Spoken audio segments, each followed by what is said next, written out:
Ragam desain dalam sehelai benang. Manusia sebagai makhluk yang tercipta dengan berbagai keunikan personalitas sosial melalui segala upaya menempatkan dirinya sebagai aksesoris hidup yang butuh pengakuan.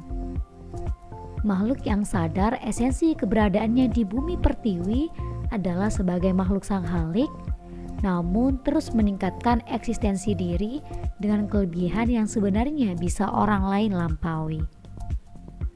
Melalui kelebihan yang menjadi kodrat manusia secara individualis, terkadang berkembang menjadi pemikiran bersifat autisme yang idealis namun kurang perspektif.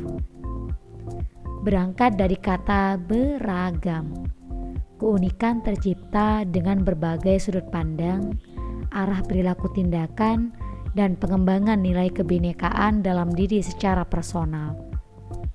Pemahaman akan nilai personalitas yang sebenarnya ada untuk diperjualbelikan kepada penilaian orang lain, sehingga memaksakan self-upgrading untuk dihargai di tengah penghargaan yang tidak mampu diterima karena persepsi terlalu biasa.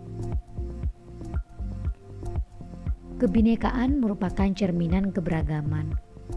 Esensi keberagaman tidak selalu membahas tentang banyaknya baju adat, bahasa, suku, dan agama yang semua orang tahu. Kebinekaan bisa dianalogikan dengan sehelai benang. Sehelai benang ketika disatukan akan mampu menghasilkan karya sandang yang luar biasa, seperti baju yang menarik dan dibanderol dengan harga jutaan rupiah. Baju kotak-kotak sempat menjadi tren kampanye pilkada oleh Presiden Jokowi. Hal ini karena desain kotak-kotak dianggap sebagai premis interaksi simbolik konsep diri seseorang dan sosialisasinya pada komunitas yang lebih besar. Berdasarkan tujuan pemakaiannya sebagai simbol politik oleh Presiden Jokowi, akhirnya ditiru oleh masyarakat khususnya para anak muda dalam memilih tren berpakaian kotak-kotak. Sesederhana analogi kebinekaan dengan ragam desain dalam sehelai benang, manusia sebenarnya terlahir di dunia yang sama secara personal yang kemudian terbentuk melalui lingkungan dengan berbagai ciri khas di dalamnya. Hal ini menyebabkan manusia punya keberagaman di berbagai belahan dunia, khususnya Indonesia. Masyarakat Madura punya bahasa Madura dan baju adat Sakera Merlena karena mereka terlahir di Madura. Masyarakat Sumatera Barat punya rumah gadang karena mereka terlahir di sana, pun seterusnya. Perbedaannya hanya terletak pada posisi di mana masyarakat dilahirkan dengan ciri khas di daerahnya.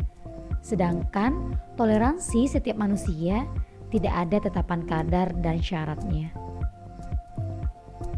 Terbentuk seperti apapun manusia di lingkungannya, dengan baju adat, bahasa, suku, budaya, dan agama yang saat ini dimiliki, ditarik dari benang lahiriah bahwa ini bukan terletak pada perbedaannya, namun terletak pada kegunaannya.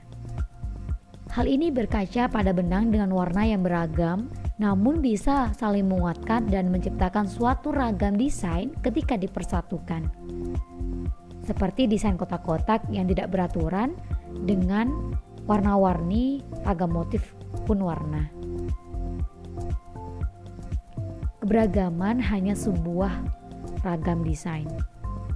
Sedangkan inti susunannya adalah sehelai benang sama seperti toleransi yang merupakan kunci kehidupan yang bineka. Saat ini kita punya pakaian yang bagus dan warna-warni, tapi asal mereka dari sehelai benang. Saat ini juga kita hidup bertetangga, bisa mengenal peradaban di berbagai daerah di Indonesia, bahkan yang terpenting bisa saling menerima dan menguatkan karena rasa toleransi. Toleransi adalah sehelai benang yang mampu menciptakan estetika kehidupan dalam keberagaman dan ragam desain yang dicintai banyak orang. Keberagaman ada sebagai kelebihan, bukan sebagai alasan perpecah belahan. Manusia individualisme jangankan bisa hidup, Sehelai benang pun yang enggan bersatu lama-lama akan kotor karena angin debu dan tersingkirkan dari estetika kerukunan. Ragam desain dalam sehelai benang, keberagaman dalam persatuan.